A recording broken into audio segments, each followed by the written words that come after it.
what I learned most about, I believe, the classes and what they teach me is not just the knowledge that you would gain in the class, but it's a round circle. And that round circle, what is most important to me is the context and the fellowship that streams out of the classes.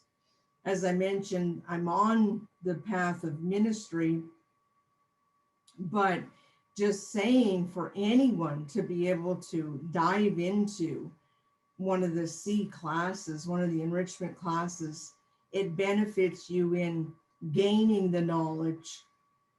Not necessarily that you have to be on a ministerial path, but you can only imagine walking out and saying, I know more. Mhm.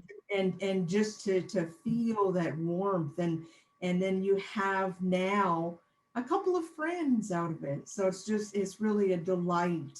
And it's just it's a wonderful feeling to be able to know that you've grown, you will grow, develop your faith, brighten your life, and truly you become an example for others, because we're here to be lights in the world.